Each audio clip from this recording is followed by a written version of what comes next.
Good evening, good evening, good evening. Welcome to BeoTalk 223, where we talk about Eric's depravities and other things. Anything and everything. Yeah. As per always, a super chat guarantees an answer to your topic and your question. Leave a like and subscribe, or become a channel member. That also helps out a massive deal. We still have well, that's the wrong. God damn it. No, it's everything got reset again because Windows updated, and I checked it, and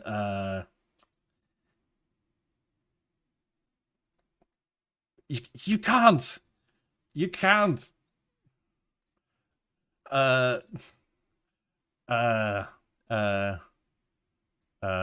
There we go. I'll make Eric a more normal size.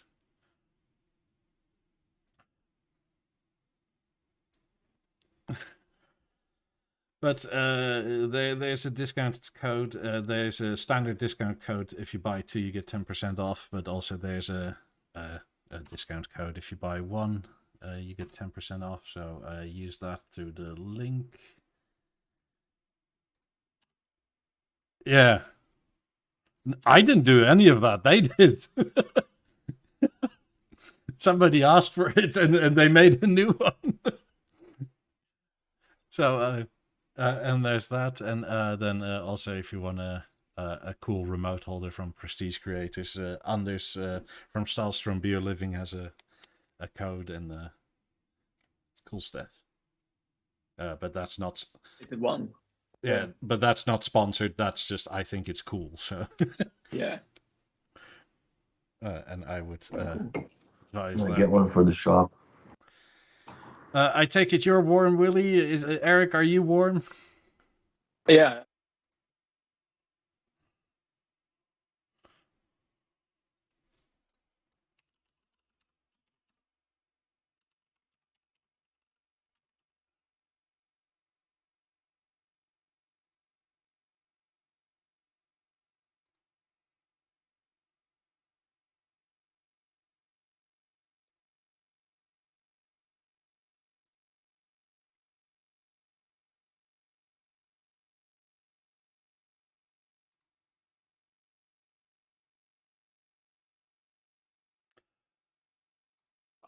Yeah, damn it. There's no audio. So yeah. Hello. It's there now. What the hell was that? Yeah. Can we talk now? Damn it. So welcome to the show. The link. I checked it. I literally checked it when Eric joined the Skype call, and it was like going, and we start, and it's like, no, I don't think so. Try this to each other. That's funny shit. Fucking Windows. Yeah. Sorry about that. I don't know. But yeah, since we get the greenhouse, it has This is been how sunny. hot it is here, by the way. Yeah, I literally need to and stop super from humid, draining myself. So what? It's not. It's only wind. It's never windy now. Even my champagne is sweating. So yeah, it's no. So since we get the greenhouse, we built it just because it has some kind of shelter. It has been no wind at all and super hot, and we can't go inside the greenhouse because it's hot. It's a fucking greenhouse, bro. It's a fucking greenhouse, yeah. But it has been proven as a good cigar room, especially in later nights when it's kind of okay to be in there. So that's great. Nice. Yeah. Are you sweating out of your butt crack, Willie? You know what? I was yesterday. I was packing the container. It was freaking hot as fuck, man. But I'm 85% in it now, I think. Maybe 90. The 90s are in there? Oh, fuck yeah, I'm done. 18 still? Everything is in there, and actually, like, I basically closed off, like, the 2/3 of it with a huge like my mattress, of course. Mm. So, like, nothing's gonna move. I mean, so now like, when you open the back, it just looks like a crack then, instead of like... Fucking spills out at you and shit, avalanches on out of the door. No, nothing's gonna move. No, I just got the tools and all the accessories and bits and shit, and that's it. And I gotta pack up a set of 9s because I have a set of 9s here that I didn't really manage to sell, so I'm gonna take them with me. Odd question, by the way, because I'll run into the same thing with 18s. Does the standard box have like an allocation for the foot, or is the foot in a separate box? The base? Yeah. The base is a separate box on its own, and it's very fucking hardcore box. Like, it's got these, like on the furniture, you have those L-shaped corner protectors from like super hard cardboard. Yeah. There's a whole frame built within it, so you put one of the feet in there, and then you put another, like you build another thing, and then there's another foot, and the cardboard's super ass heavy duty because obviously they're fucking ridiculously heavy. Yeah, the 8000 or the 18s. Both. The 18s. 18s would be beside one another, so it would have been a bigger box, and it was heavy as fuck. It was funny, like watching the delivery guys back in the day. What the fuck is in this, man? Like, these are the feet, dude. It's like freaking 20 kilos and shit. I went and bought a set of 8000s for old coworker that always, like them, and he's going to take them outside the car and from the and just but yeah.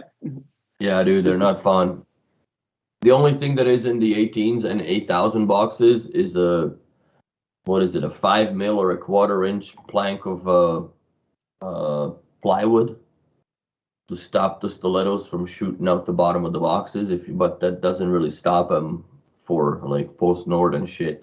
They would just you would have to have those welded on.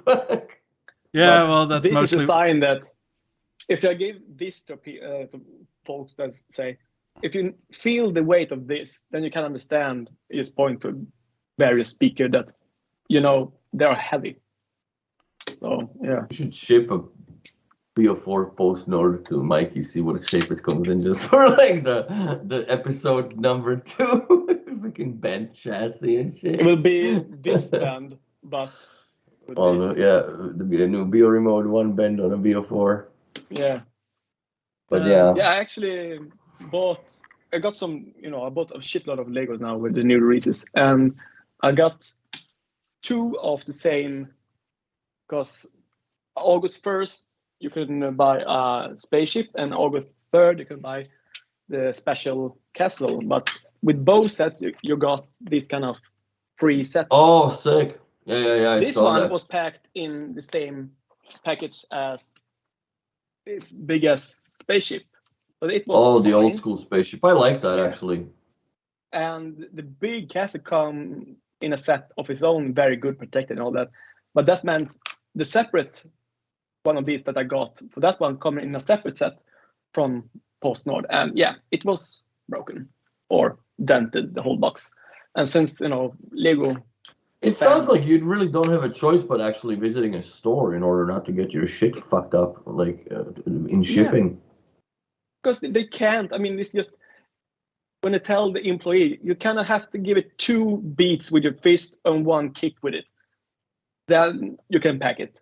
You can't do it without hitting it or breaking it. So why is it? Like, is it that people just don't care, or the vans are shit, roads are shit, they drive like shit? Like, I don't understand what part of that shit is a malfunction. Funny gags that, the scene from Ace Ventura, the first clip in the first scene, when it comes with a package. If you haven't seen it, that and post-nord, he's just going and crash it and throwing it in the elevator, and just make everything is you just hear things rattle. That is post-nord. Mm.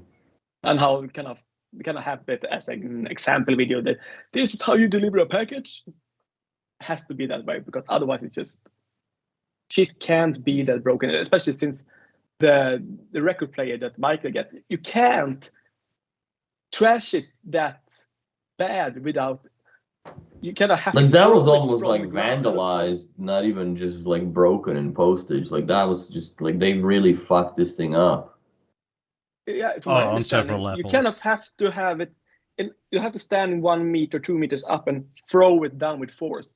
to get that bad. Well, it could have been that the box fucking fell off the top of the stack and the truck, like off the dock, right? And boom, like No, it would cares take that it says way less fragile on than there? that. Yeah, it would take way less than that in order for the turntable to be Something bad busted. happening, Like that's sad ass news, man. By the way, I saw something on the forum. I don't know if it was inspired by you, but it looks similar. But CTR on the Discord decided that his Avant needed proper cooling as well. So he took Right some on. Noctua That's fans. actually a good idea. Yeah, but there's a are side there? effect. I wonder if there is actually holes that they're blowing through into the, not just on the plastic. I think so. I think he just drilled some holes for that. These are the Noctua fans too, Yeah. right? Yeah. And Super they silent look thing. like 120 mil fans, but they're even at max volume. They're like, Yeah. I would see, like, not to critique or anything, because this is a good idea, but I would do the blower fan. I would have it blow down because the fucking video processor and the other sub processor that is there is literally right in the center of that panel as it's pulled out right now. Like that far down. So up in that where he's blowing the air onto doesn't really cool much, but I'm sure that it distributes because it's a plenty of volume and air moved. And I also commend him for doing it on the other side where the power supply and the amplifier chassis sits. Yeah, he basically said that it went from pretty toasty to just cold on the back, even if it's on. That's good. Yeah, That's very good. What is he powering it off of? Is it powering from the USB built in? That would be the best I solution. think so. I can look in a second, but it also cools the Apple TV that's hanging around here in the middle. Mm-hmm. But Apple TV, I've never seen the fan going in the Apple TV, and I've had it in my Avant all the time. Never. Yeah, but did you have the Apple TV 4K? Mm-hmm. Because mine gets really toasty. Really? Yeah, it's actually like warm to the touch. Like this is warmer than just ambient by quite a bit. Well, it was warm, but it was never warm enough that I've seen the fan humming in it. I think a couple times went out of my way, like, pull the Avant on the stand further up so you can go behind it and shit. And I like pulled out the Apple TV, like, not pulled it out, just leave it sit where it is and just light a flashlight to see if the fans are spinning. Nobody's home. Are there fans inside it? And where? In the 4K or even any Apple TV, is there a fan to extract heat? Mm-hmm. But there are no fans. The 4K one has, yeah. Sure about that? I'm not sure, but pull up the Apple TV, bro. Oh, the Apple TV has a fan in it, yeah, for sure. The 1080p doesn't. That's but those are the small thin ones, right? Yeah, and they fit in everything. The 4K ones don't fit in like a BV11, I don't think. I think they do. They don't fit in the V1s. That's for damn sure. That's super tight. But like the V1s only fit the old. It was Apple inspired TV. by you, by the way. Right on. Yeah. So hello, CTR. Good on you, man. That TV will last you longer than it will ever would without it. Apparently, they fit perfectly along the aluminium plate. A small fan in the middle blows upwards inside the cable mesh and acts as a chimney. Back plate is normally closed. It's all speed controlled, so all fans are completely silent. Nice. He never sees the back of his TV, so it doesn't matter much anyway, but it all fits, and still on the first video board, and still going strong. That'll last you for a while, man, especially with those fans going the way they're going. Yeah. Yeah, power is from one of the USB plugs. Nice. Yeah, that's the only thing that really shit the bed on the Avant, which was a great TV. It was just the heat management was completely missed on it. It probably also depends a bit on where you live and if you're in an air-conditioned room or not. Makes no difference, dude. Does it still get that hot? Should be having big windows behind it. That should be just horrific. Dude, I had a guy that replaced it. They had their shit burned. Not above the fireplace. It was in the bedroom in Kelowna. So they do get winters, they do get hot summers and shit. But the house is air conditioned. But I don't think. Well, I know for a fact the air conditioning doesn't keep up with how hot the house gets. But it still keeps it within tolerable, right? Like you can still tell that there's air conditioning going in the motherfucker. And that panel died. We put it in 2016 beginning. Because then we did the 85. And on the way back from that install, we got rear-ended by the truck. And he replaced it about a year and a half, 2 years ago now. So that it lasted 4 years. And they're not there full time. And also it's a bedroom TV, so how much do you watch the bedroom, right? Like, maybe if you get an hour at the most of usage of it on average a day, right?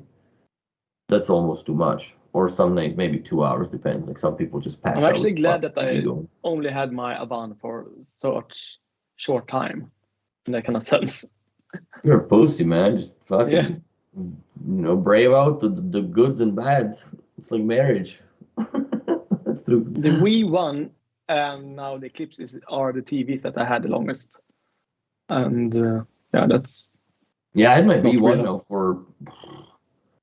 I don't know how long. Because I bought it off a URI list in 2016. So I think I've had it for 6 years and it was already like 4 or like 3 years old. Yeah, I had the 40-inch white one. I had that when I was a student. I bought it when it was new, 2012 or 2011. When was it released? So I think it was 2011. No, 2012 is when the BeoPlay came out, I think. Yeah, I had that to 2015 when I moved to the apartment, and then since then I just had the 32-inch, which I love even more and had used even more. It's a great TV. I love that TV. I miss it now. It's all in the fucking container pack. Yeah. But I'm just like fudge. Obviously, and the 32 inch is just great changed. Screen size because so many other 32-inch Bangladesh screens are so massive all around.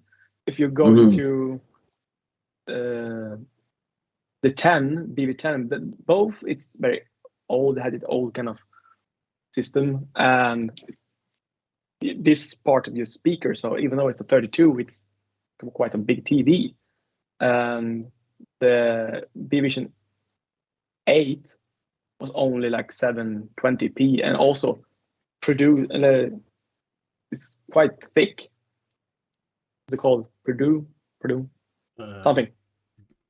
And it protrudes. Protrudes, yeah. Yes, with the chin. Yeah. Like a Jay Leno chin there. So it's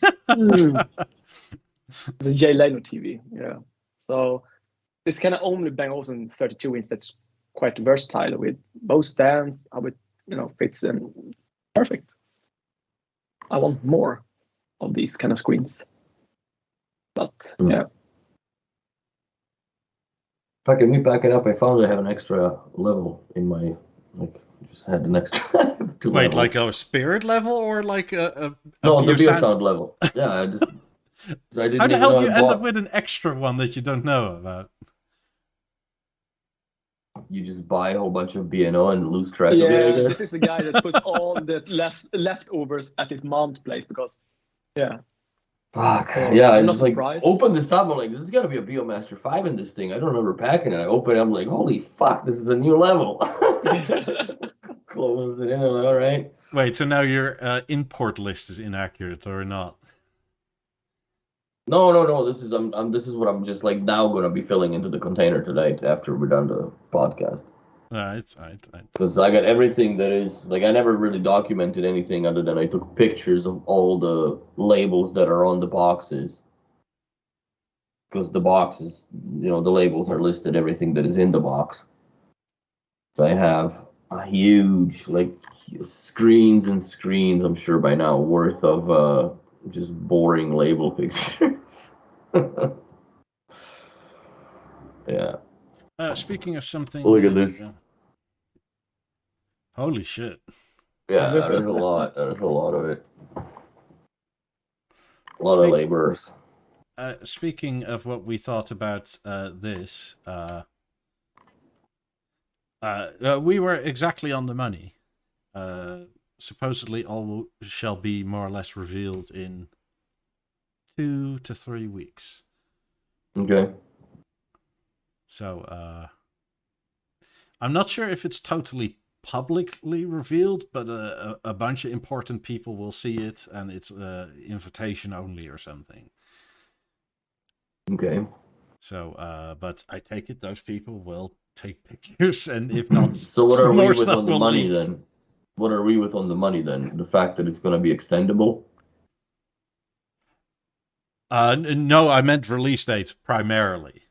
Oh. So the release date is DJ Neo asked, "Am I on the list?" No. We're never on the list. Besides that, to be on the list, you need to go to Germany. You're the closest. Because there's some sort of event in Berlin, which is like every year, and there's a lot of electronics. Oh. And according to some German dealer on YouTube, it very much sounds like it's going to be a collaboration showing with LG. Which is indeed. But that's what it sounds like. It may be like we're proud to be partners with a thing. Mm-hmm. Gate crash. No, I think you need to have like a Charlie and the Chocolate Factory invitation to go in. Supposedly the whole electronics show is open to the public. Obviously, it's the IFA. Sadly, I think if we were ever on a list of Beosound, it's not the good list. It's more like a shit list. Yeah. So. Oh yeah. No high hopes. But IFA around there and everything should be clear. So I'm happy to see that B&O, even during the supply chain nonsense that's going on, can still keep the tradition going of late August, early September. I just hope they have enough made that they can actually sell them in the volume they hope to sell them. Yeah. Michael asks, asking for a friend, what's the best solution for getting the most from an Avant with a pair of 17s? They've noticed when running 17s as left and right and Avant as center only, the Avant sounds better when he doesn't have the 17s connected and the Avant doing left, center, right. Check your levels and distances. Yeah, that's the first thing, and then it depends on how you set up the Avant as center. Do you set everything up as center, or just the default sort of in the middle? And how is your bass management? It should be automatically going 100% to 17s by default. Yes, but if you've messed around with it and tried to improve it and maybe reset settings or something. Yeah. That's what I would do. Like, if it sounds like shit, bro, just back it up, right? You can always go back to default. Yeah, I would say try reset the settings as much as possible. Then let the default do it as much as possible.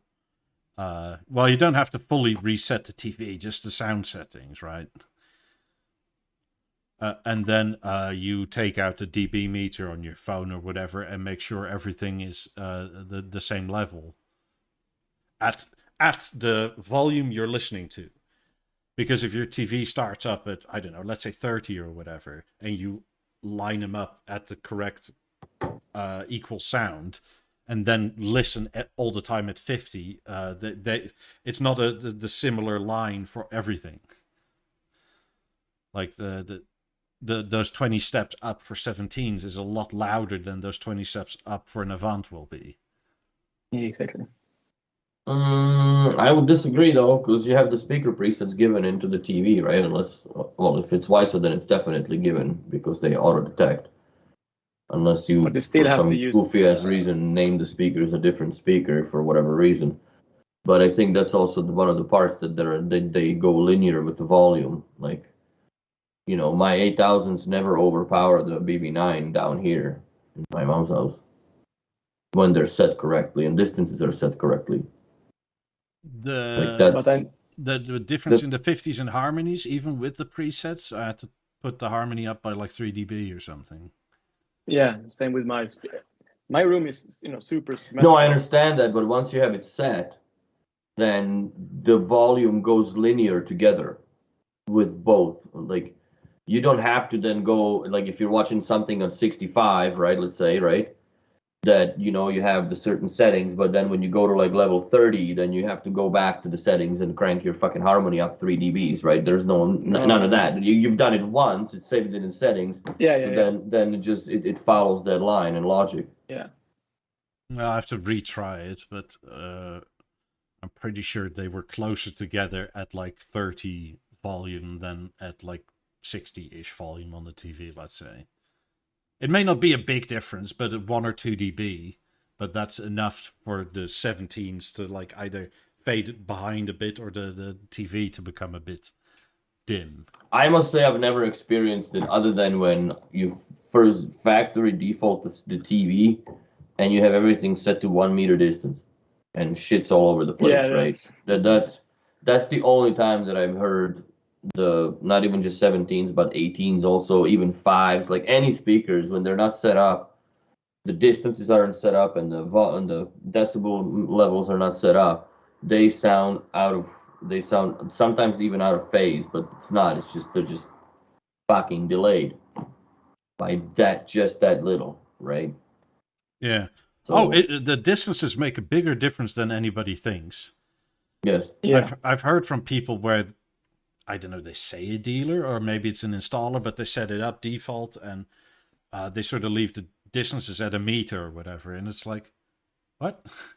Like, this is timing dependent. I had one guy that installs and shit, I'm not gonna mention names, and he always eyeballs it. Like, I go with the laser gauge and just like, if it's 3.2 meters from the speaker, it's 3.2 meters from the speaker to your sweet spot, right? Like, it's not just, I'm just gonna ballpark that to be 3.5, and yeah, like, you know, I have tools to do your job, and like one of these. It's better than others, but yeah, it can make a difference. What is it, like an Alibaba deal, laser liner? No, this is a local hardware store. Oh, okay. And it's accurate to 2 millimeters or something. But like, this is the distance to my ceiling now. Nice. Cool. But yeah, distances are super important. And a good installer should, as Willie had, you should have at least some kind of measurements either. No. So yeah. Even with the measuring tape, like if you really want to get rudimentary, like I've done that before. But then you generally need a second person. Well, that, or like I've done it with the client that they just out of curiosity wanted to set up the ASD. And I had to do it because there was no phantom channel for they didn't have a center channel on their BB7 because it didn't fit below the fireplace. So it was just such a North American issue. Fuck, man. 2 Lab 3s, BeoCenter 2 on the side, and a Beolab 11 on the bottom, and then Lab 4s in the back. And I remember measuring that apartment out because you have to have an A and B point of reference, and then you measure from that point to each speaker, and then you measure from the B point to each speaker, given the distance between the A and B point also into the system.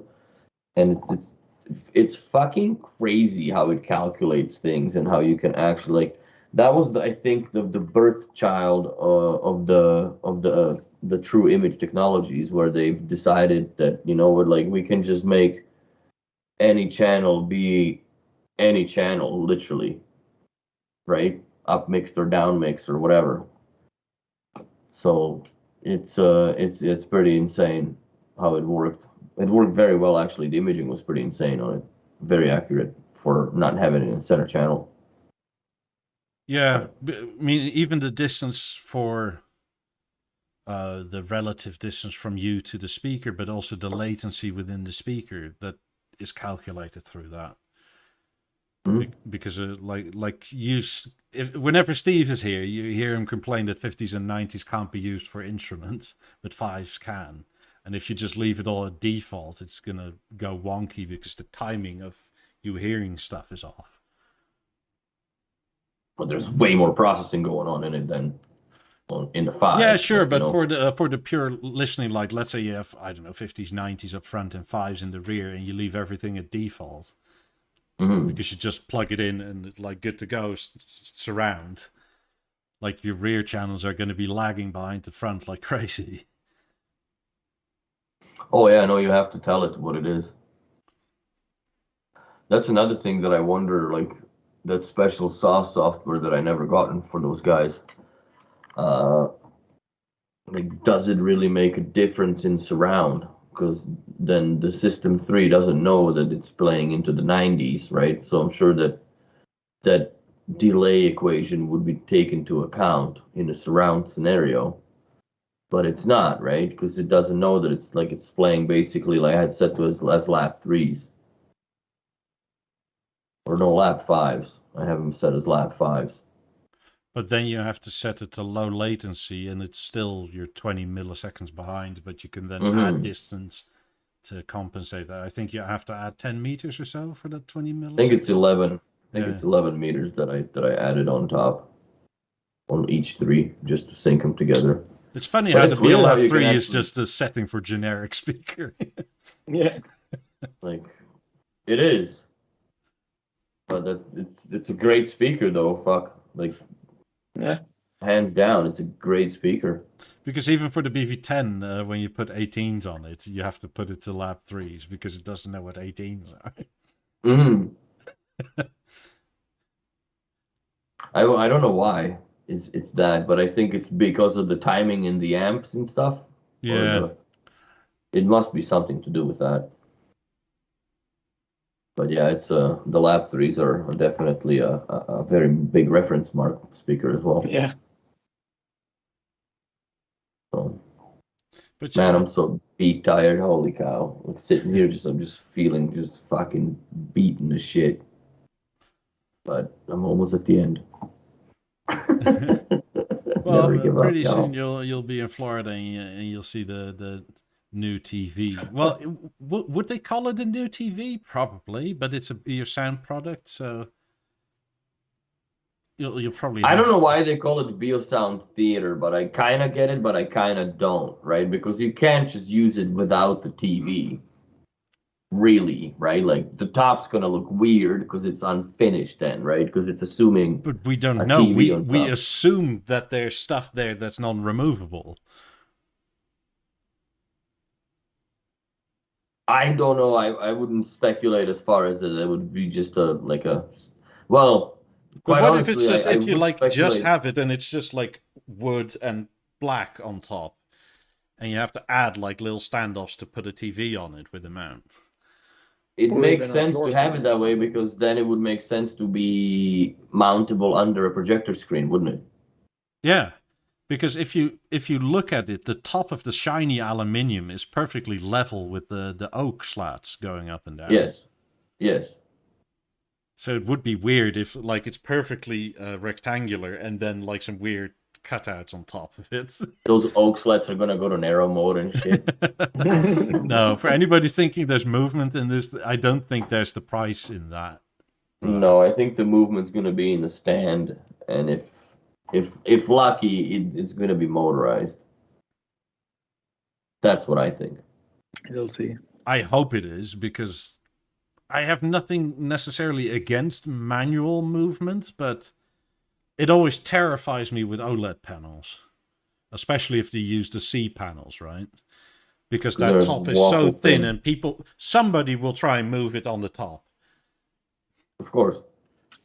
And also, when Then it's you get the manual, you curved tend to TV, not use yeah. it as much. Yeah, you get those curved TV involuntarily. Oh Christ, boomerangs. Yeah.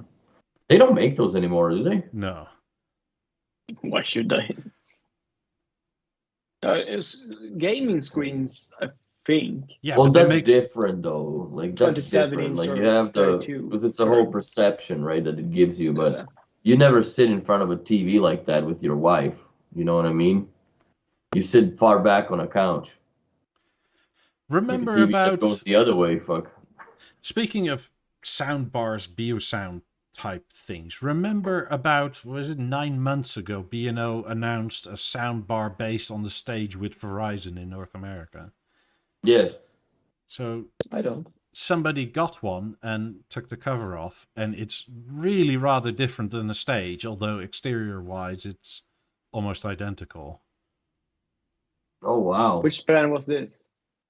This is a Beosound stage for Verizon. That looks like the Avant bass drivers, like the Costco's from the Lab 12. That doesn't look like even the drivers are the same at all. No, And they're not pointing upwards. It's a different product altogether. but it's basically in the chassis of a Beosound stage. Mm-hmm. I guess I can see why they've taken out the 2 extra drivers. Make room for the NVR, I guess, or whatever. I don't know if there's a hard drive in this thing or not. Probably. No, but there's like an No. Android box in here somewhere for like all your digital TV provider service and nonsense. All right. Hmm. But yeah, it's really rather different. There, like DJ News says, there was also a way cheaper version that was sort of one of these sausage roll sound bar looking things. Like it's like half round, like that, right? Like I don't know. It wasn't... Omelette de sausage. But this, I mean, this looked. We speculated at the time, like what would change, but apparently everything. Yeah, that is completely different than what I would expect. Because these drivers here on a normal Beosound stage are actually next to each other, and they more or less point up, like on a, it's like a 45-degree angle. Mm-hmm. And then you have 4 of these woofers, but they're, if I'm not mistaken in thinking, they're much deeper. Like they're much more V-shaped than like sort of flattish.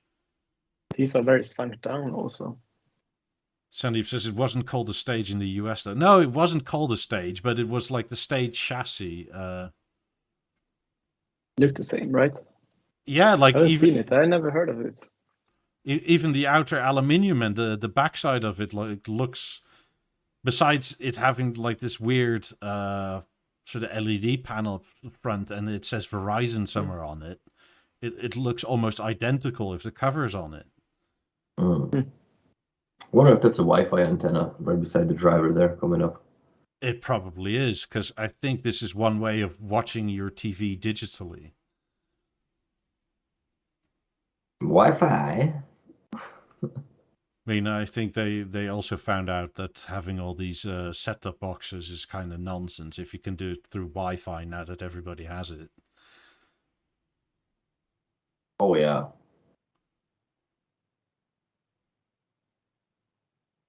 Yeah, I don't see TV surviving much longer.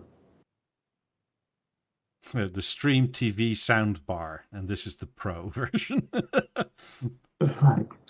Good naming. By Verizon. Yeah, well, whatever. But it's interesting to see the innards of it. But apparently, yeah, B&O makes this, so interesting. Yeah, very much so. I hope this makes them good money, because like Verizon basically seems to own half the why world. Bother otherwise? Yeah. Hmm? Why bother otherwise? Yeah, I don't know. I wonder how many they made. Probably a And fair where few. where were they sold? They weren't sold in the B&O stores, that's for damn sure. No, in the Verizon store. Oh, okay. I mean, online and in the actual physical Verizon stores. And Verizon, That's I pretty think. cool though, like the exposure that they got with that. I'm sure that it was pretty big. Let's Because see. Verizon's not a small company. No, not at all.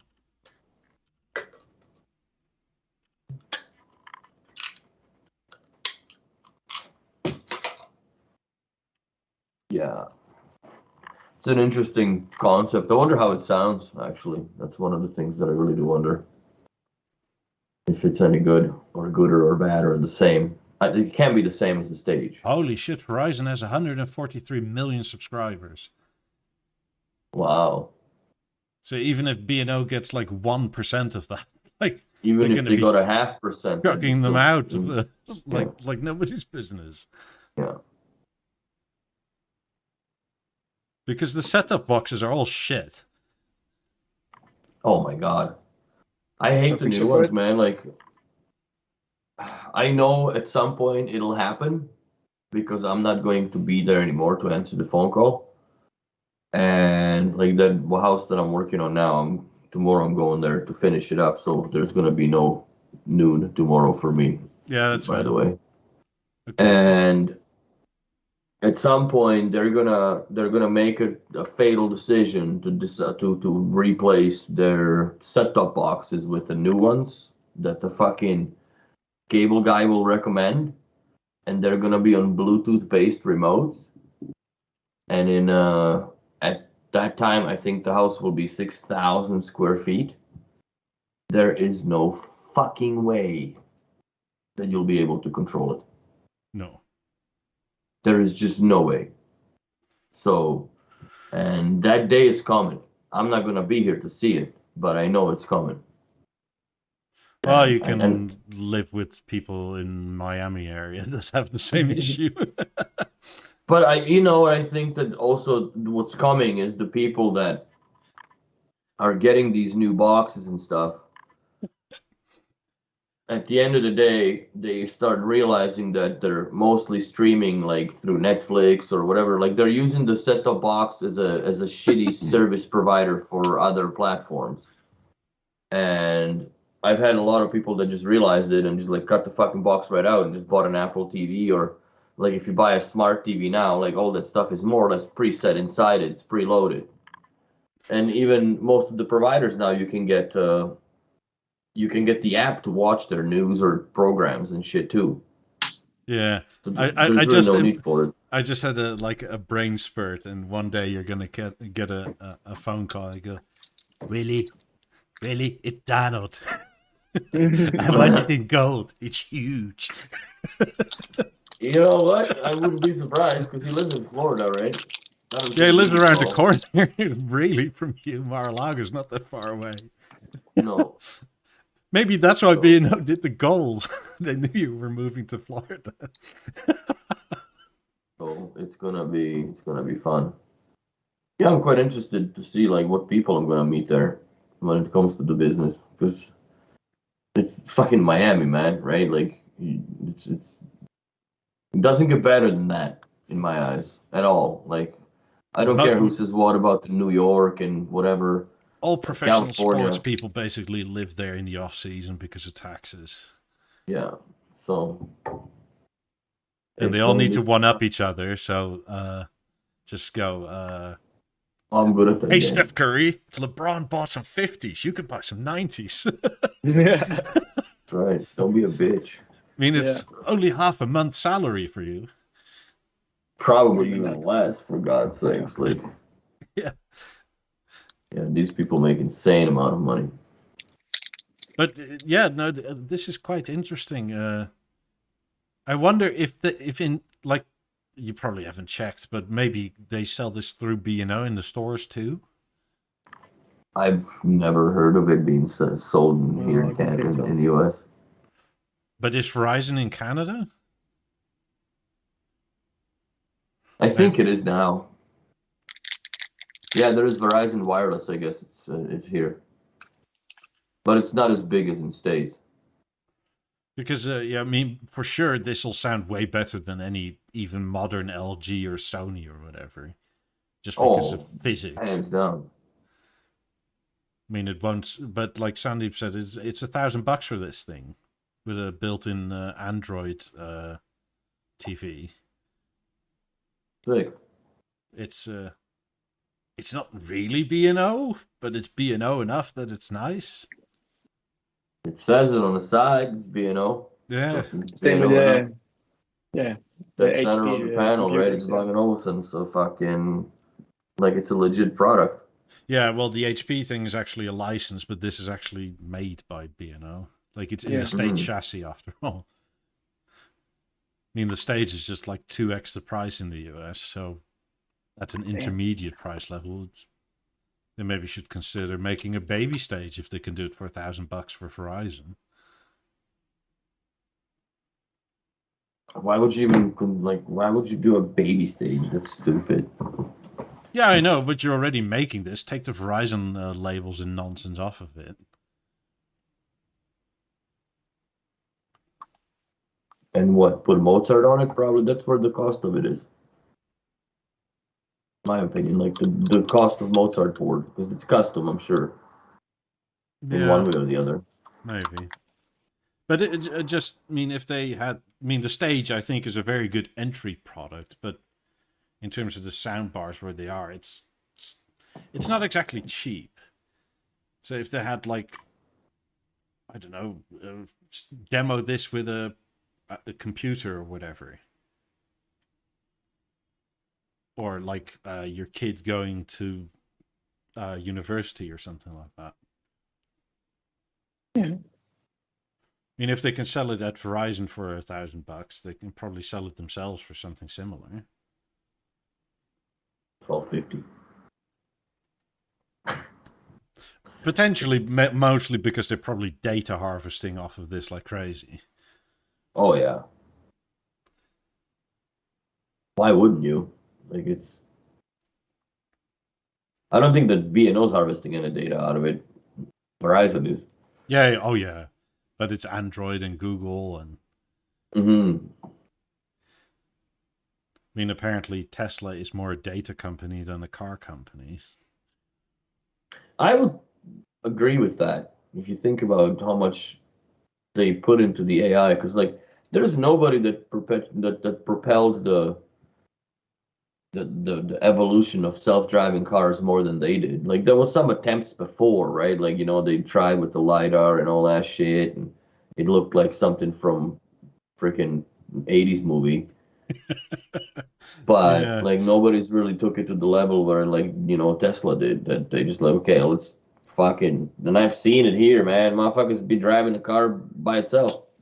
All kind of big companies have, you know, directors and all that. Is don't waste your money on that, and very small budget. Whereas I don't think that I would have the balls to like read a book while the fucking thing is driving me down an interstate or a highway over here. Like I just don't think that I could deal.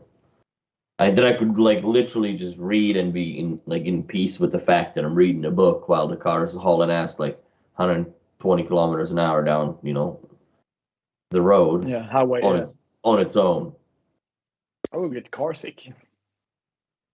So, well, it probably doesn't do that, but still, like I don't think that I could entrust myself, entrust the car that far that I could like the autonomous driving. Like the autonomous driving will only work when everybody is in an autonomous car. So then like it's all on the network and every car knows about every car where they are within the proximity of, I don't know, what would you need, like a 500 meters more or less, right? For immediate like reaction type of thing. And then they would know where the traffic, and there wouldn't be any traffic because fucking things would just drive themselves. Also, recently they started crashing into parked trailers from big rigs. Oh, nice. That a new patch update or some bug and shit? Did they just they somehow don't see them and they just accelerate into the like parked big rig thing. Nice. So autonomous driving, I sort of drive it when you're like the wheels and you're sort of doing that the whole time, but Like, I'm not gonna like actually go like, hey, yeah, this, that, and the other. Start reading a book and shit. Yeah, no. I've seen a dude do that here, driving a Tesla on freaking Deerfoot, like, which is a main highway that goes across the city, more or less down the middle of it. I've seen him do it, but it's no guarantee that'll work perfectly. I just like the way people drive here and anywhere, I guess, for that matter, because there's always a dickhead on the road. Like, there's always, it's like the Truman Show. There's always one around. There has to be one. Yeah. Because the script wouldn't fit otherwise, right? Sometimes you get lucky, you get 4 or 5 of them and shit, and that's when the accidents happen. Because there's just too many to in one cluster. The density doesn't work, and they collide, and it's just physics. And then yeah, your drive to work is fucked up, or like if something happens, like I don't know. I had my new car. I had the emergency stop function activated twice in the same day in the same city. Gothenburg city driving is just horrible. People just braking and stopping for no reason at all. So I just it works. So I hopefully these kind of functions actually save lives more than just crash into stuff. But people shouldn't be stupid and just read a book. I mean, you're still in a car. You're still the one with the but then it's not responsibilities. autonomous driving. Then you have to mind it. Then it's, I don't know, Yeah. like teaching your kid how to drive, because you're kind of technically doing that. Yeah. I mean, it's not exactly autopilot. No. Have you ever heard the stereo in a Tesla by any chance? No. I mean, I heard a lot of ex-B&O techs work for Tesla to make the sound good. There was a tweet. I'm quite curious what they sound like, because you would think that they would have to run like ice power amps or some shit, like to be super efficient. Because there's nothing more efficient than Class D amps from B&O. Well, at the same time, they're running off the 12-volt battery system, not the. Oh, so does mine. Yeah. Like, so. But still, like you drain the battery in that sense. Well, when you're draining you're pulling a lot of power. If you depends on how loud you listen to music and blah blah blah, right? I think the difference between 100 kilometers and 130 kilometers on the highway does more in efficiency than cranking up the stereo. So. Well, air conditioning probably eats more than the stereo does. When you're like 1% and you want the extra range, you have maybe turn off the stereo to save some. Otherwise, doesn't really matter. AC is more the one that consumes the most. Oh, dude! Like when I was driving through states, like AC went up to almost an extra liter per 100 kilometers of extra fuel consumption. The same with one little Honda, because it has such short as it is, and in winter time, it can get from estimated range 170 kilometers, and you put on the AC and some high heat, then it just whoop 12. Oh, that's the battery powered one. 20, so it's 50 kilometers. It just whoop. That's the battery powered car you got, right? Yeah. And the AC on the battery cars, especially in winter time, drains a lot. Yeah. Oh, heat! I'm sure heat costs way more energy than cool. Yeah. To make. Depends how smart the car is, because you can take it out of the battery pack technically. Mm. But still, yeah. But I mean, on a normal car, like an AC full blast is something like 12 to 15 horsepower. The best thing with the electric car is that if you do a drive-through, eating a burger or something when it's a hot day, and you're sitting in the car eating, you can just have the car on. Same when you're going for a car wash or something, just have the car on. Don't have to turn it off. You can do that with a gas-powered car. Yeah, I don't do that. I don't turn off the car anyways, bro. I don't give a shit. Then you're just a stupid fucker that's sitting with the car on the. I mean. No, I just turn off the daytime running light so people think I shut the car off. Yeah. I mean, that's why they made straight pipes, to make sure everybody knows your car is running. Yeah, I don't. Especially those Hondas where they come out the hood. Yeah. Yeah, I honestly, I don't shut the car off. Like, if I go to a liquor store in the weather like this or something that I'm gonna run in somewhere for a few minutes, I overwritten my Audi with the OBD11 so I can lock it while the engine is running. And I just run out of the car, fucking lock the car, let it run. I can't Put do it in that. the handicap No one parking. Yeah, Let the air conditioning work. That's right. Double park I that mean- shit on handicap. people would come here with your pitchfork and stab you with it because of that. So yeah. What? Because you guys run fucking idling cars? I Just mean, go to I Sweden did- and just idle shit everywhere just to be a dick. Maximum 1 minute outside a kind of populated area. And what, you're gonna get a Karen up your ass Otherwise, running yeah, at you? And really, people that fine much- or something, I guess. But yeah, it's just stupid. I mean, it's more about people being angry at you than the police actually coming, or something. Oh, I could Yeah. freaking care less. Yeah, so Shit, like At I remember least- there's at been least times when in I that did way. like service calls going to Edmonton in the middle of winter and it's like minus 35 to 40 between. Depends what neighborhood you're sitting at because it's just stupid cold.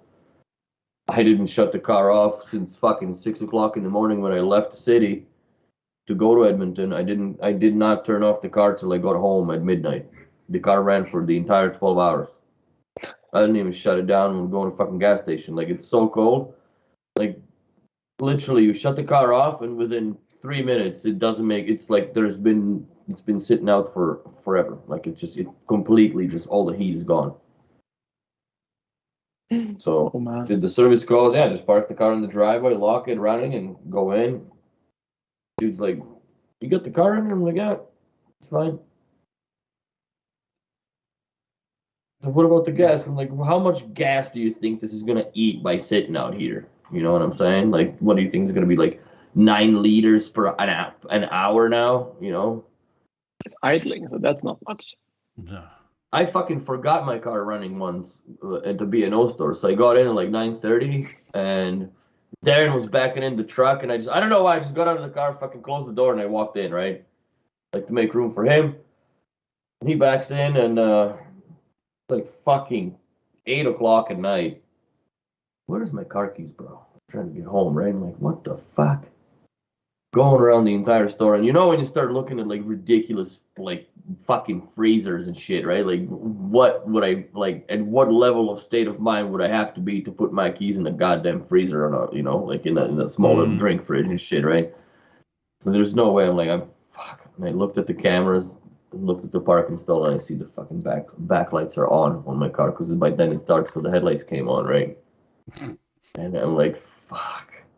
And that entire day, so the car ran for almost 12 hours. It ate quarter of the tank of gas.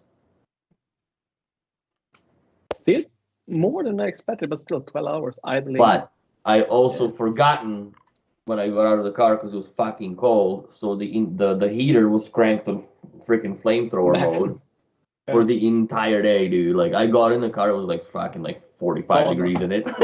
So hot. Oh, cozy. Question about the Beosound Theatre. Since under the television tab, they actually have TVs and sound bars, plural. Do we think they'll add it under sound bars? Because there is only one now.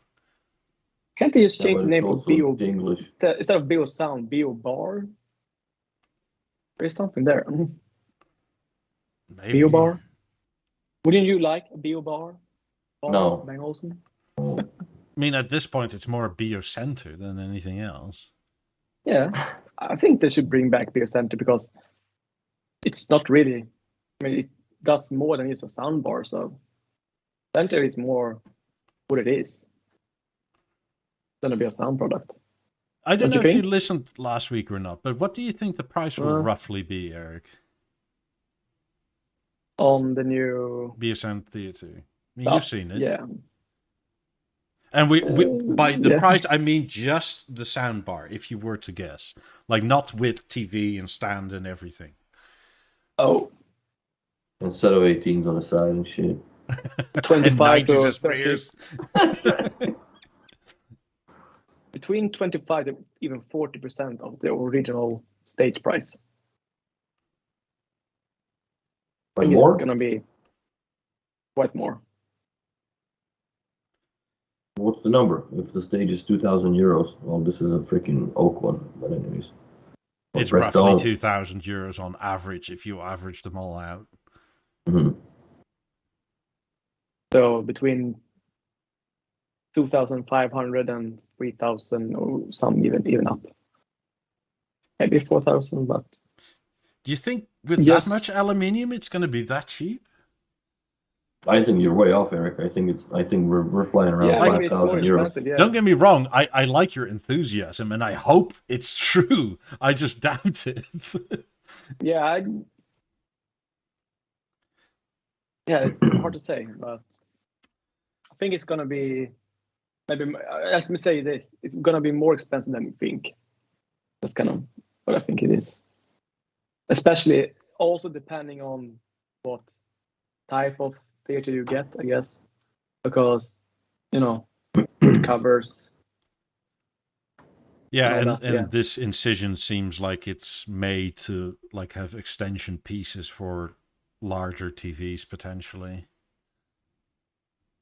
I'm hoping that the extension pieces basically they just replace. You actually just replace that entire end cap Yeah. for a longer one, not like to have another goofy ass insert. So then you have all these lines in between stuff. Just a new. Yeah, I think it would be much nicer and a better thought if it was just like I guess you have the harmony, right? Like if you make a decision to go from 65 to 75, well, touche honky, you got to buy new panels. Yeah. Right. But that would be nice if it initially comes, let's say, in 55, 65 and decide it goes so well they want to do 77 too, that you not have like a sort of fucking Lego thing. Yeah. But that you just can buy the extension bits as an add-on.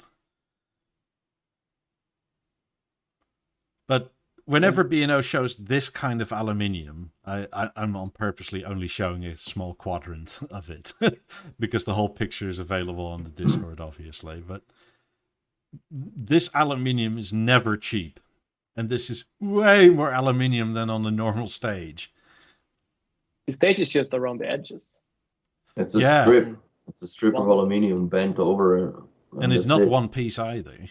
Well, it is sort of, but it's not like milled out or anything. It's literally bent and then it's not a continuous piece. It's done very cleverly because at the I think it's the play pause button is where they meet. Yeah. And you just But how much is the contour with everything? The whole contour.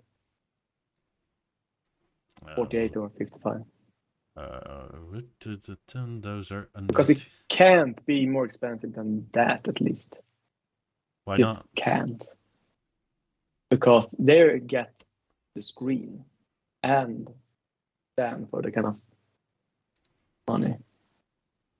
Yeah, okay, but like the screen is 50. Let's Yeah, take this right without the floor stand. That's screen. This is the clearest.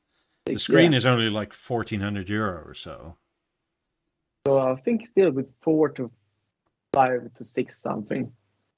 Maybe at 6 something at top. And then you go to contour if you want. But if the theater is everything we think it is, then why would you go to a contour because it can't do any external speakers at all? Personally, I think the theater will eventually replace the contour.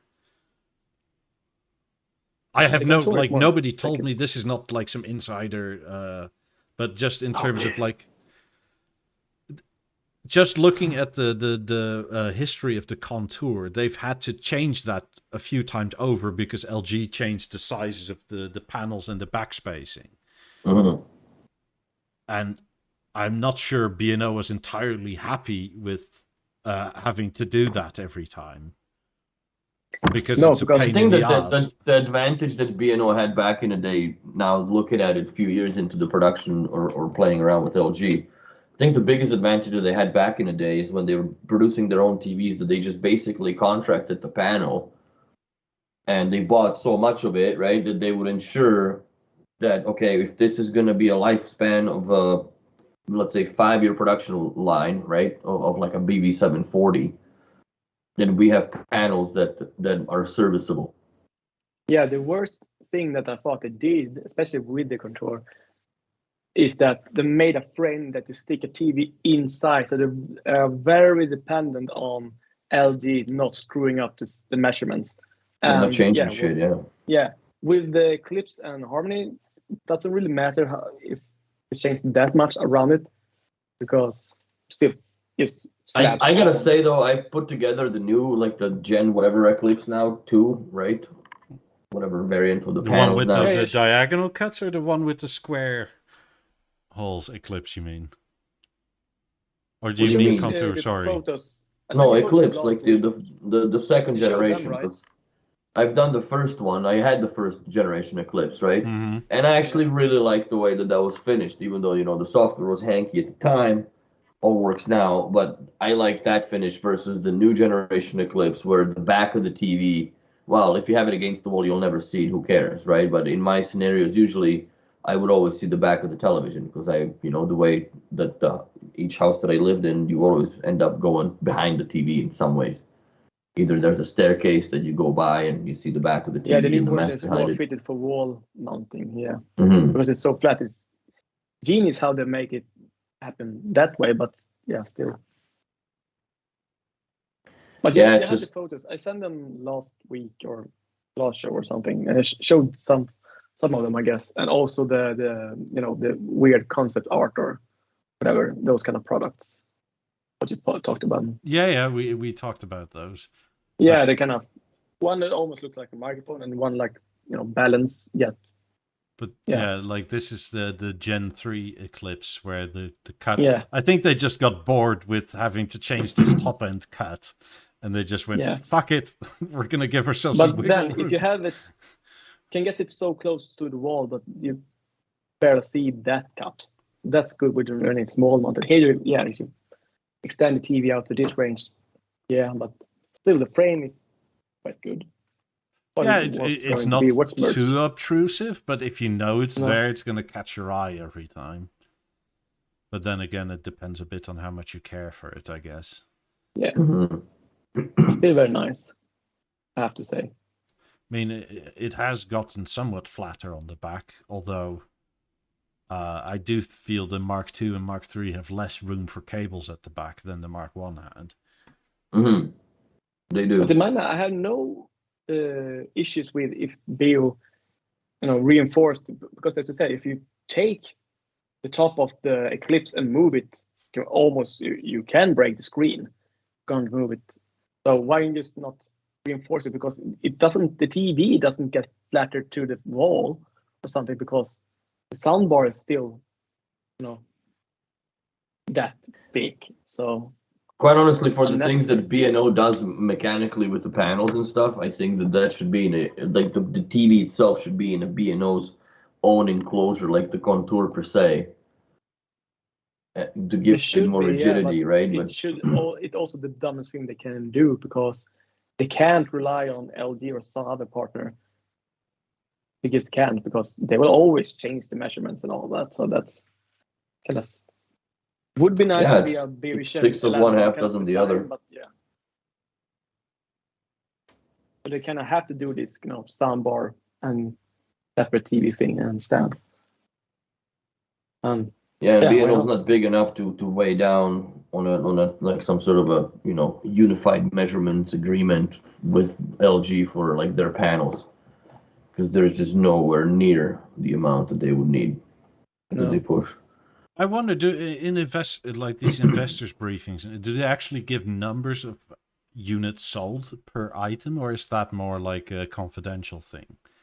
Because sometimes I wonder, like, what's the breakdown in like how many Eclipses they sell versus Harmonies versus Contours? Mm-hmm. Just ask your dealer. Well, you can ask a dealer, but then the dealer's sales, right? But I'm more interested in like. How regionally big, or globally? Or how big or small globally is B&O? Like, do they in the world do like 150 or 1,000 TVs in a month, or maybe more? I don't know, but I would be interested to know. I mean, there's a reason. I think they do about I think they would do about maybe a few thousand TVs a month. given how many stores there are globally, right? And you at least sell one TV a month, if not two, sometimes more. Yeah. But then you get like B&O Lima and shit, where like they're not selling other than like Bluetooth speakers type of thing. But what was the same thing? Like if you think about those obviously way more dealers back in the yesteryears, but that's how Penta's got rolled out. Nobody wanted to buy them because they're so fucking expensive. And at the end, B&O said, okay, well, we can get away with minimum production requirement by the fact of getting every dealer to mandatory purchase them, right, for a minimum product display, because there was more than 500 dealers at the time for B&O, and they needed 500 to start the production. Yeah. And that's how Pentas were born. They were basically just force fed down on the dealers, but then they became one of the most iconic or popular speakers in the 80s, right? When it comes to sound quality. Yeah, Ask Steve is one of his favorites. Right. So, yeah. He's still blasting that shit. Yeah. With his turntables. But they're not bad. Just day and age of they are, and they are. Oh, but that's like what we've talked about. DeLorean speaker, so yeah. But that's what we've talked about also. Like they were made for the music and era that they were playing in. You know what I'm saying? Yeah, like, but still, they can produce. Like now, more and more, I think that the speakers are.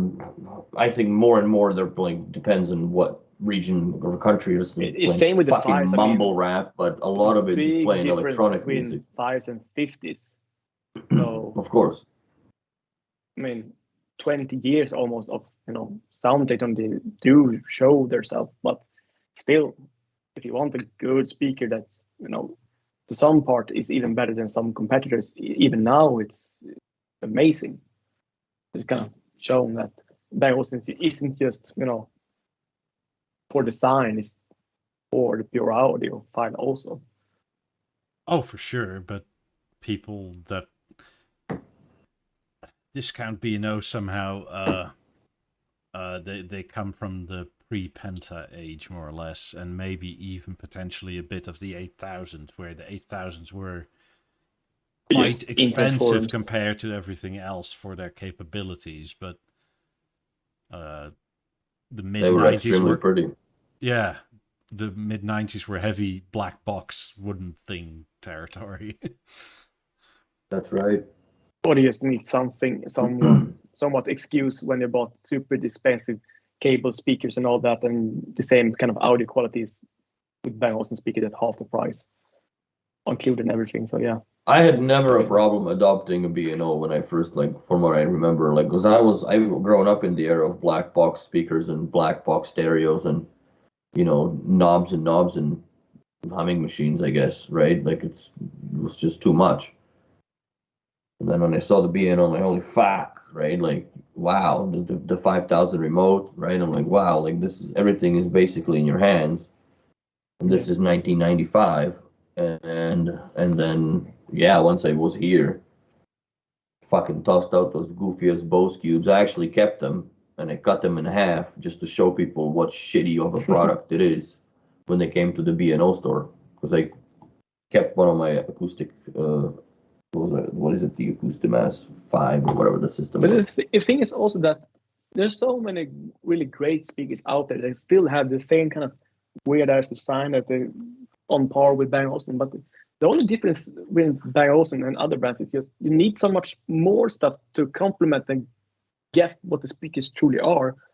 So the speaker itself gets kind of double the price, even though it's on par or even more expensive as Beosound to begin with. So it gets shit load of expensive stuff. Yeah, but there is not really many speakers that you can just plug into the wall and then plug into an RCA cable and that's it, and just hook up your phone to it or MP3 player at the time.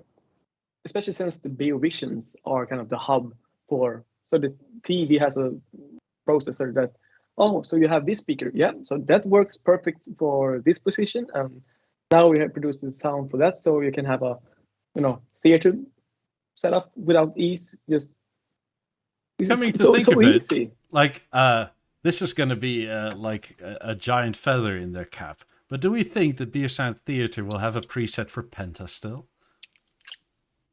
Why wouldn't it? Yeah. Well, Yeah, that's I going to think be so. like a giant feather in their cap, right? Like a 2020 TV works with the speaker from the fucking 40 early years old 90s, almost, yeah. if not late 80s. Yeah, 30, yeah. And it knows how to use it. Yeah. I think it'll just be there simply because they just have the profiles already built in. Yeah, so it just... They just load it in. Like the only thing what's new, 28s, that's the only thing that got added. So. Yeah.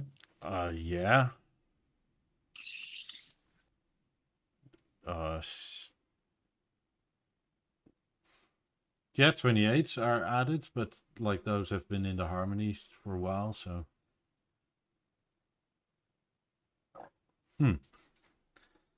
I wonder if I think it'll have it. I think it'll have the BeoVox 1s and 2s and freaking. The only things that I think that it won't have is a Beolab 7.4 and 7.2 and 7.1 and 7.6. Yeah, because that's just a center channel. Yeah. And if it does, that'd be interesting. Sandy says there are plenty of active streaming speakers now. Look at how successful the KEF LS50 has been. Yeah, that's struck me a bit. Like,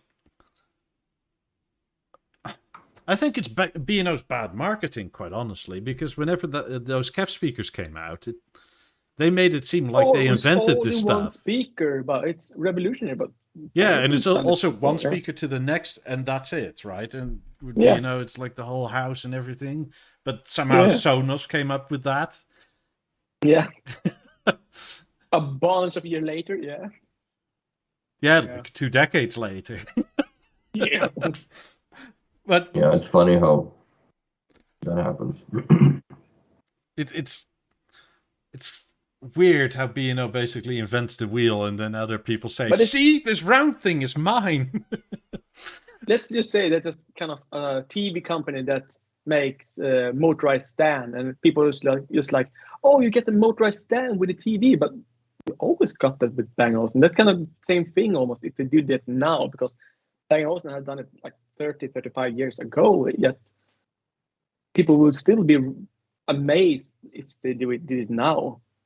I still have people that every now and then when they come up here, or like even when I moved my mom in and, you know, set up the BB9 and shit, and like, you know, the some construction supervisors came along and blah blah blah, because like she works with the company, you know, to take a look, and you know that she turns on the TV and the fucking thing turns, and they were just stunned. They're like, what? How is that? Like, holy shit! When did you buy this? It's just like my son gave it to me. I think it's from like 2008 or 9. Yeah. It's like 14 fucking years ago, bro, and like that was nothing new back then for rotating stands on TVs, because that came out in what, MX 2000, like back in the mid 80s. Yeah. Or yeah. The LX series also, yeah. I mean, it was already normal in the early 90s with the Avant 28. Yes. Yeah. It was expected that B&O TV's turn at that point. Yeah. I mean, the Avant 28 was, what, 94, 93, something like that? I think it was later than that, because AV 9000 came out in 1994, which was the full surround system. Maybe it was before that.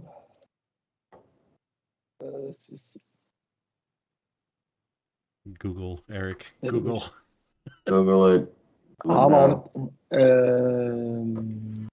It's not that fabulous. Hybrid television, monochrome, no. MX television. Fine, I'll go talk amongst yourself. Wait, you can't Google and talk like you expect me to do? 1994, the Avant 28. Michael is on the point, yeah. To 2001, yeah. So they came out in the same year with the Avant, 94, yeah. And the 32-inch was 97. Yeah, and that had the DVD player on top. For everyone that has that book, it's called BeoCentral. It's it's an internet page called BeoCentral that's all kind of mid 2000 stuff, and back in the day. Oh, so yeah, I was off. Yeah, Perfect kind of 1992.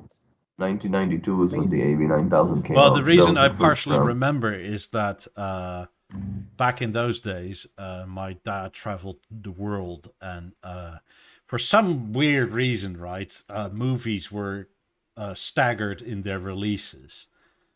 As in, like, whatever showed in America came, like, to Europe 9 months to a year later. Mhm. Yeah. And It's not odd. we watched The Lion King on VHS at home because On that, on that TV on the BV28. yeah, 94, Avant 95. 28. Yeah. And that was as soon as it came out. I think he got that from America or something. And we saw it at home before it was basically in theaters here.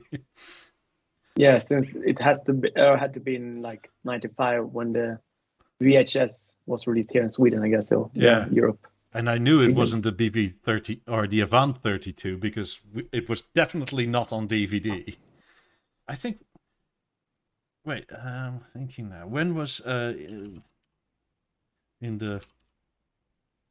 I actually think we saw Independence Day on VHS too. On that TV. Fuck, that was so long ago, man. Yeah, it's Jesus 1996. Christ. Yeah, 96. Yeah. That's funny. It's a But good my movie. favorite CRT screen is still the AV9000. That's just such cool TV. One thing you don't notice or didn't notice at the time because I guess it was normal, but you notice now. There's a sort of hum to CRT TVs that like OLEDs and LCDs don't have. I never heard. I can't hear it. Netta, my girlfriend, she can hear it. I used to, nope. She's like, you don't hear it? Nope. And Yeah, I hear the audio TVs. file. Yeah. Yeah, I can hear the TVs being turned on and like far away from me.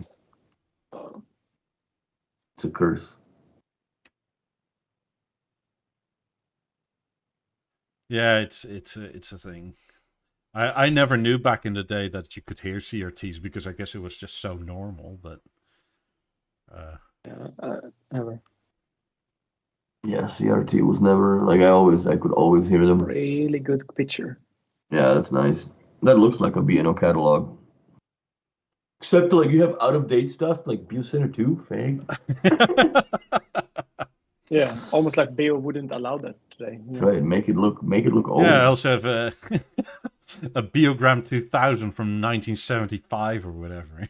Yeah. That's right. It's crazy how you can see the speakers through the grill now. Yeah, it was in the morning and the sun came out and it was just right. And I mean, it's not often that you see them, but yeah, sometimes. You can see it on the other one, barely, but on the first one is like totally just lit up. That's awesome.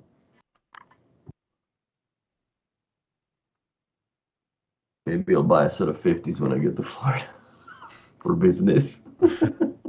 I know what to do with your 90s. Yeah. No, I'm keeping those, bro. You got fucking Lab 1s in my trailer, man, bitch. I'm gonna charge you fucking storage fees and shit. Oh yeah, I forgot. People on Discord already knew that, but apparently I have another set of speakers. Yeah, I bought Mikey Lab 1s, so Sweet. so you can get off my case with mine. Well, or you can have mine and I'll take yours. What? Your Lab 1s. Why the fuck would I give you mine? I'm keeping the dark gray ones. I like them. I mean, Just to spite you, once I get the house, I'm gonna put them outside by the pool. Those are gonna be my outdoor speakers. By the way, Michael, that floor lamp you had, that Arco lamp, or yeah. what is it? Yeah, they now do a kind of special edition because you have that. You don't have the marble one. You just have the floor foot, or do you have the marble stand for it? The floor plate thing is black marble, yeah. Yeah, but the kind of Google Arco lamp, and you have big kind of slat of marble. It's not the flat one; it's just big chunk of it. So. Oh no, I don't That have one that. is no, so they made a special edition, but now they have made a special edition that in kind of clear glass. I was like, a special edition. I was like, oh, that's cool. I think it's 2,500 euros or something. So it's like, yeah, a special edition would look cool. I would maybe want to buy that.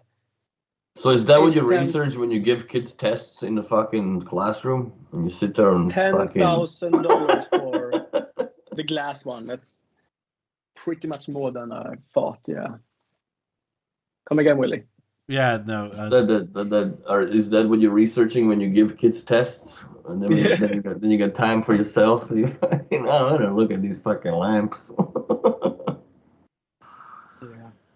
Get a bunch of Alibaba packages. Well, I guess it's post-Nord, so yeah. Every It's test all that I have scrambled. when we do a percentage and all that, I often take real scenarios that if Eric buys a TV and they cost this much, and people like in my class, is the TV that expensive? I was like, mine is. Dude, that looks fucking hot, man. I like this picture. Yeah, and the price increased with this much, as Bang Olufsen did. It went from a Harmony cost and what it costs now. It's like 25% increase in like 1 year. So I like how you took it all serious, Mikey, with the pictures. Like all the shit is like turned on. It's not like regular B&O, photoshopping the red dots. Actually, the radio was just playing, and I kind of forgot that it was on. So, but yeah, it looks good, man. Really good.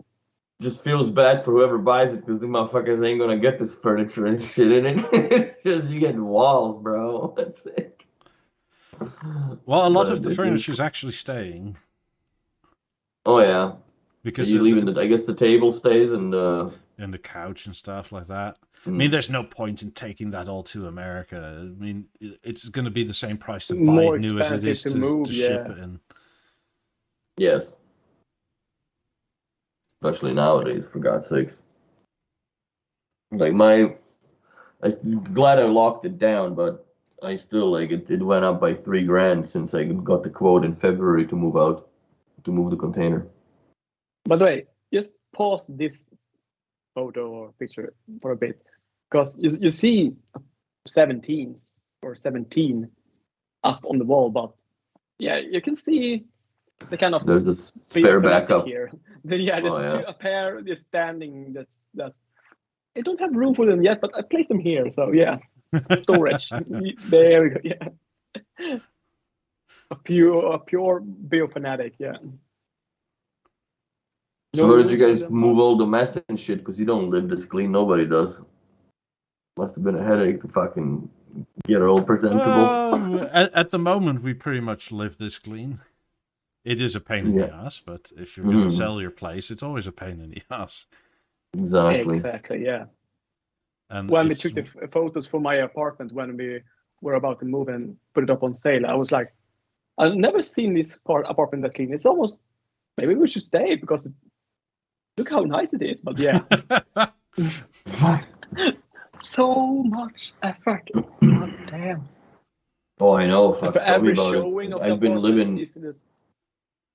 My apartment was a continuous showroom basically for people to come in. So I never knew who's gonna come over and at what point. I always had my apartment was always this neat. But you don't have kids. Well, no kids, no pets, right? Nothing to fuck with. The way I leave things, that's the way they stay when I come back. Ain't nothing broken or spilt on and shit. No. Yeah, that's another thing for me. Speaking of which, Did you dent yourself? Can't see it. It doesn't show. God damn it! No, so it's not that bad. Well, did you got an owie on your remote? 2 or 3. My What'd cat you do? thought. Off it goes. Yeah, and then it fell off this thing against the chair and then bounced back on the stainless steel twice. Ding! So, Nice. I'll take it. Hold on. I'll take it. I'll have to take a picture because I don't know why cats are such assholes in doing that. Like they just and they make eye contact too. Like watch me fuck this up, bro, and they just swoop. The reason why they do it because they are the masters and you're the slave. Yeah, pretty much. That's how it is. Yeah. And They're the dogs are just primary. too You're dumb the to understand secondary it. now. Yeah. Oh man. I'm gonna continue on packing once we get off the air. The container is nice and hot right now. It's already 25 degrees in here, and it's in direct sun. So it's going to be a lot of laughs. But I don't got much to pack anymore. But there's still a lot to fucking deal with. What are you looking for, Mikey? Oh, first of all, I'm going to show my horrible cable management that I'm sure Sandy and or Brian won't give me any shit over at all. Like in the bedroom, like, ooh, you see 2 cables. Yeah. But what is that extra cable there? What is that? That's power. Yeah, that's power. It couldn't be in the same. No, because you can't fit it behind the stage because it's flat on the wall. I mean, I could start digging holes in my wall, but I didn't particularly feel like doing that. Can you go from underneath? No. Same alignment. I really don't care. It's close enough. Sandeep, you're full of shit too. There's a gap between the stage and the TVs, and you know how we are at the gaps, and it's like offset of the TV. So yeah. But this is the B&O recommended gap between the stage and the TV because you get a template for hanging them. Yeah. Which is cool that they give you that. It's actually quite useful, yeah. Man, like I remember, I wish they had of... templates for like the BB10s back in the day, installation posters and stuff. But those there's are no pain in the negative ass. aspects of hanging the TV closer to the screen, right? Oh, that's nothing, bro. Those dents, man. Like mine are dented so bad, I have a hard time pulling out the chassis to change the batteries, man. But this is the silk one, and it's been fucking perfect for like 3 years. And now it's 3 days ago, he just goes, "Oh, this has been here for a while." God damn it! You didn't worship the cats enough. Maybe, but they're like actually somewhat sharp. It's awful. I'm still angry. And they're so visible. It's like every time I look at it, it's like I see these 2 fucking dots here right next to the screens. Not if you keep it like this at all the time. It is. Yeah, but I can't do that, right? I'm not a fucking acrobat. But yeah. Only the Maybe first one I always should hurts. having a grandma doing the phone, keeping this and just. That way you get. Once you beat it up a little bit, it's fine. It's like the first crack on the windshield. You know, it sucks, but then. Oh well. Then I change it directly. It's just things, bro. Remember. Yeah, no, my cats have generally been fine around B&O. The only thing they've ever bothered to touch was like remotes, but it's still. But do you place your remotes in different places or? Not generally. They're either on the glass table, where is it? Like on this wooden thing here, or here. Because otherwise, I think that cats, if you place it in somewhere, it's not. That they don't approve. Something like that, yeah. This shouldn't be here. They are more aware of it suddenly than otherwise. I think he just more or less told me I was a bad servant. I think so, mostly. Yeah, that's 99% of. Should have kept the remote in that freaking marble cradle. That's probably heavy enough that he wouldn't do anything with. Yeah, I've been doing it ever since, and he's left it alone. But like, yeah, I literally like changed channel, right? Like petting him, change channel, put it down. He walks that way. I go to the computer, look at something, I turn around and he's on the chair again. Go, Fuck it. I was watching when you changed. I'll teach you changing channels on me, motherfucker. Yeah, I felt extra stupid because the remote was like, I don't know, 10 inches away from the marble thing. It's like, god damn it, if I was a bit less lazy and done that instead of just that. We wouldn't have nothing to talk about right now. Yeah. Shit. Oh well. Cats. Well, it wasn't as bad as Henrik's TV, so be That's glad for what. Yeah. But then again, like, I can't believe that he got an insurance coverage off of it. Like, I don't think that you could do that in Canada. Like, I think they just tell you to go pound sand, buy another TV, bitch. The best thing you can do, especially in Sweden, I guess same kind of stuff in Denmark. That the best thing is you can do is blame it on the kid. No way of I dropped it. No. Blame it on the kid. You don't have kids. Someone friends' kids. My nephew. Yeah, that's the best thing. Same with the kind of Louis Posen lamp that we had before we had a kid. That Nathan's brother's kids knocked it over, and just like some kid, knocked it over. No problem at all. Wouldn't that fall under like personal liability insurance in Canada or something like that if your kid did it? I have no idea. I don't know how that works. You don't break stuff. That's yeah. Yeah, I don't do any of that shit. No. Are the cats being sold at the apartment? No, they're coming with. They're nice enough for now. Nice. Yeah, that's gonna be a trip, dude. Yeah. But you haven't set a date, right, Michael? Well, I can't. I need to sell this place first. Yeah.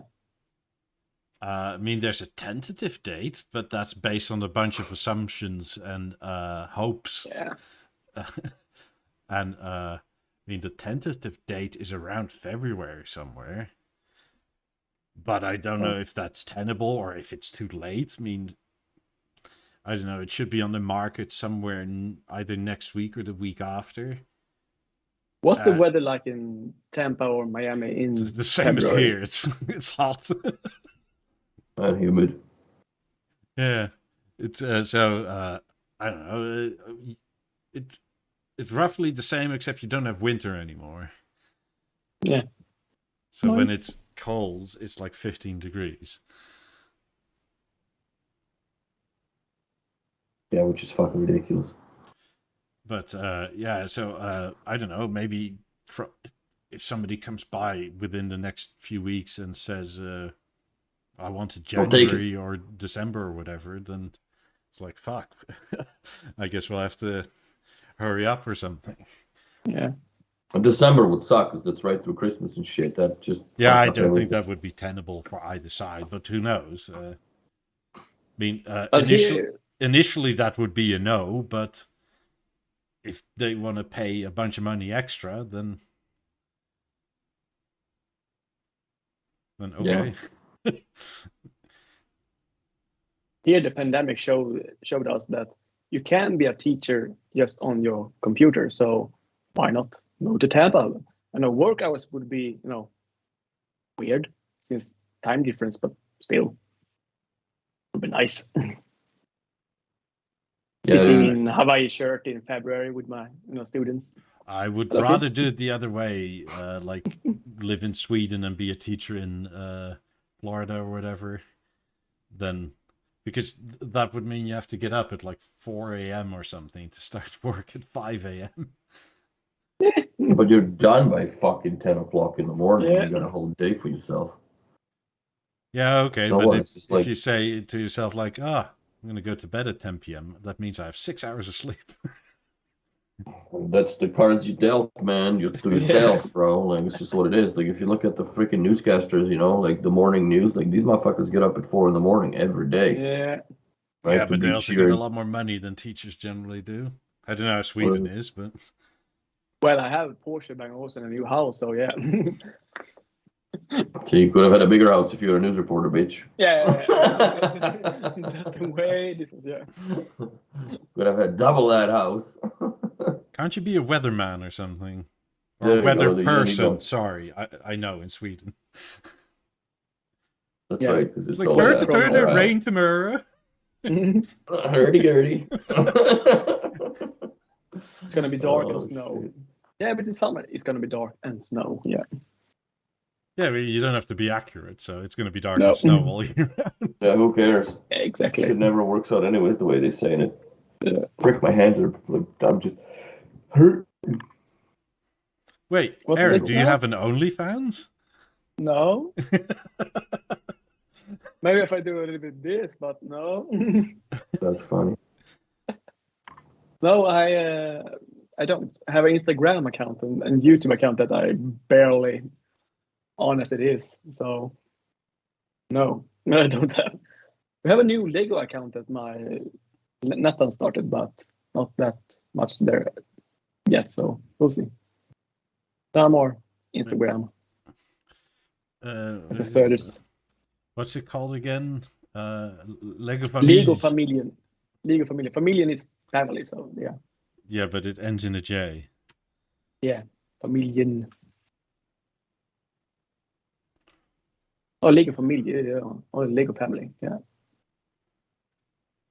So you have a bunch of stuff to build, so upload something. Yeah. Also, the one of the section of tables are done now with all Lego plates, so that's good. And also, you have 2 tables more, and those tables are the biggest to manage. Yeah. So how many trains do you have, or is it just one train for now?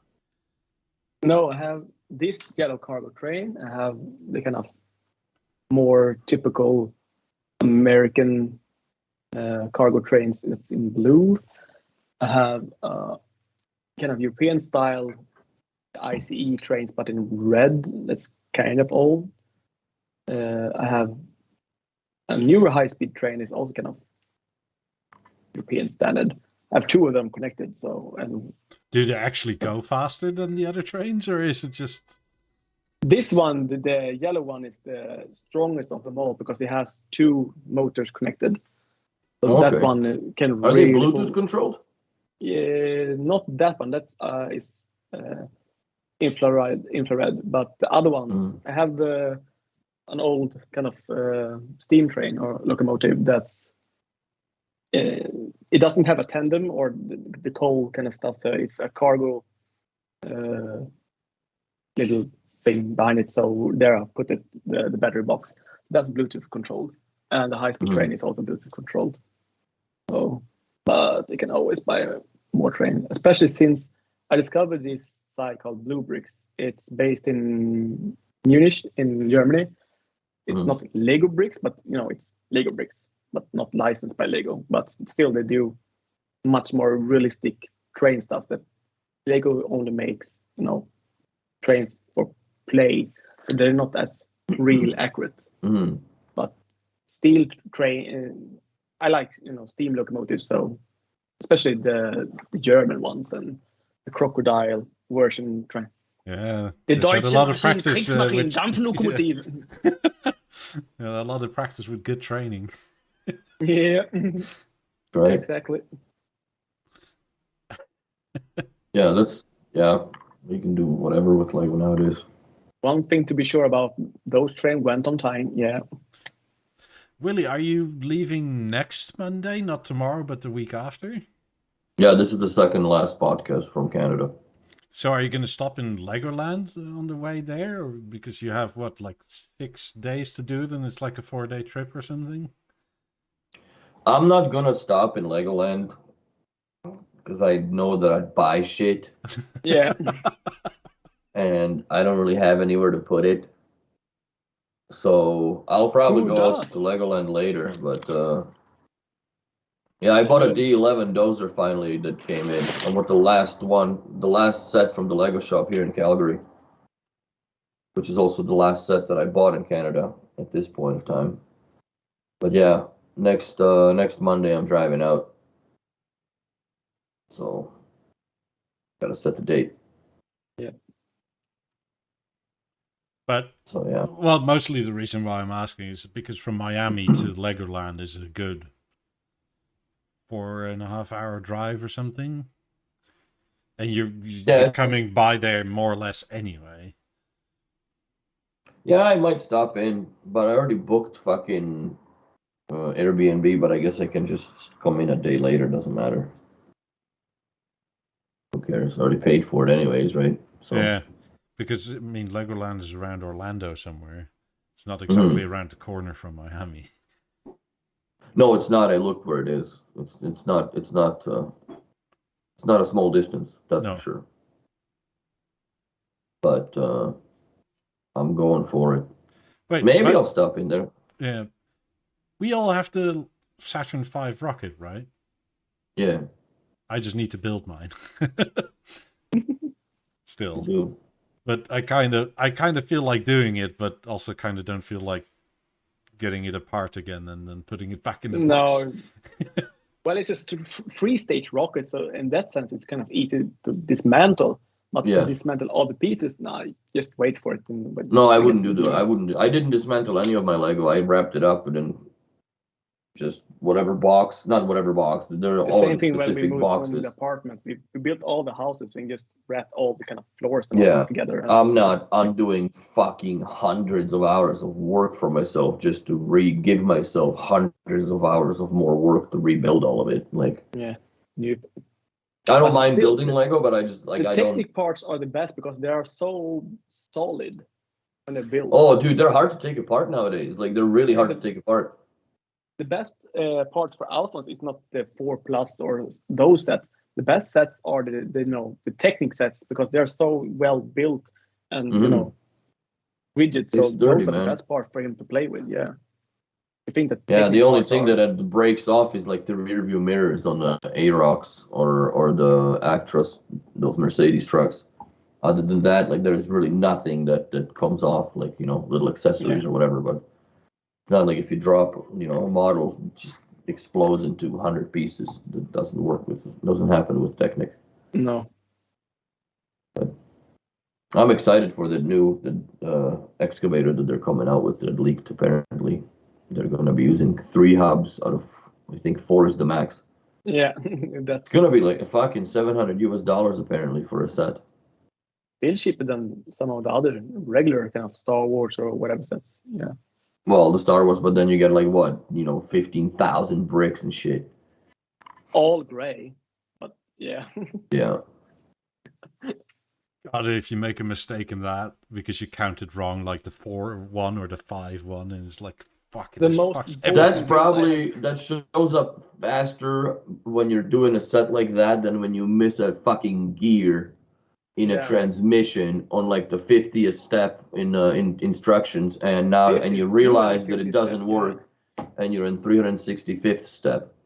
Yeah, that feels bad. Then you just throw it away and buy another one because fuck man, like that little the off-road tow truck I fucked up like that. It sat on the coffee table for 2 weeks before I was done being mad at it and myself rather, and like fuck. So, and I had to sit down and just kind of like looking like, how the fuck am I going to put this little gear in there? I can see where it's supposed to be, but like, how to build real shit's around it. Like, oh no. But yeah, lo and behold, took it apart all the way almost just to put that stupid gear in, and life lesson learned. Pay attention. Yeah. Where did you have your Saturn V in your old apartment, Willie? I had it in the living room. It was on that walnut tray that I had, the round one, standing on the bench, right beside the 18s. I think you showed it in Hendrik's video or something. You could sometimes see it on the podcast behind me directly, because it was literally directly behind my head. Because I was looking and I couldn't find it from the previews. I did see the saddest picture of all. Which one is that? Like, this is so sad. Oh yeah, it looks good though, doesn't it? Yeah. Very industrial, yeah, cool. Very industrial, yeah. Oh man. We fucking dumped that thing like a redheaded stepchild behind a Walmart, bro. We almost got caught. Any last words? I'm old. Pop, pop, pop, pop, pop. Fuck. Well, they're not gonna move it. It's way too Oh heavy. no, that's staying in there. That's a long time ago. What day was that? 227 weeks ago? Jesus Christ. Yeah. That's 4 years. Yeah. 4.5 years ago. Yeah, Yeah. it's super sad. It's before you went to Denmark, apparently. One thing that was sad that now that I know what I know, I should have taken. I should have called my buddy's brother because he does as a hobby. He rebuilds arcade machines, Yeah. and he is always looking on a hunt for the CRT screens. So yeah, I got Weirdly, people there's like- mega money in that. So, how many people broke my balls about the lab ones? Did you put the pipe higher and stuff? I'm like, this is the Gen 1 stand. It doesn't do that. Fucking miss the 90s, bro. Out of all the speakers, I miss the 90s the most right now. Yeah, I can't for sure, wait. yeah. September 1 when the store opens. I'm actually taking my tuning microphone and all this shit. So I'm gonna make sure that they're set up correctly. What color 90s are there in the store? Are they just the regular black ones? No, they are those. I think they're the brass stone edition from what I remember. But I don't think there's a... No, those are my Beolab ones. He's got the silver, like actual aluminum. Mine are dark gray. Yeah, well, if they need a new fabric, like I said, at least in the US, they sell 5XL pantyhose and Fucking throw it that'll on. work. I mean, pantyhose work quite well as a fabric for speakers like that. Yeah. You just need to watch out that you don't stretch them too thin. As an installer to me said that they used the ballerina fabric for the tutu. That was the perfect ones because it was perfect stretch without still being really good. Yeah, dude. Do you ever miss your 17s, really? On your, I mean, those were Not nice. necessarily. No. I never really listened to them that much in the house. 18s, I miss the look of 18s more than I miss the sound of them, of course. I miss my shape a lot. So now you have to wake up next to was a Beosound 1. Not even. It used to be just a TV, the V1 here, right? Because I was sucking off of the M3. But yeah, my routine's completely out the window now when it comes to just living with the product. So when do you think you'll have an apartment that you'll need to set up again? I'm hoping that by Christmas I'll be somewhere where, like, because then I'll have enough credit history built up, right, that I could rent an apartment. And then go from there. Rent something. I don't really care to like rent something by the beach because I'm not like a beach bum. I don't really give a shit. I just want to be like, I literally, my only goal is to have an apartment somewhere or a house, if even somewhere very close to the Gulf Stream where the store is, because the store's not gonna be moving anytime fucking soon. He just rebuilt it, so that's gonna be at least another decade before anything happens there. If anything, then we're just going to expand to another location, but that one stays. So that being said, you know, like I'd love to just have a fucking electric scooter riding distance to work. You know what I'm saying? Instead of having the car always bake in the parking lot every day because there's really no shade in there. Like, you know, it's always exposed. Oh, there's no covered parking or underground parking? No, there's not that I know of. So, or just a regular scooter, I guess, would work too. Question Yeah. from Brandon: Where's your Beosound 9000? In the storage, it's in the container. I mean, I take it you're taking it with.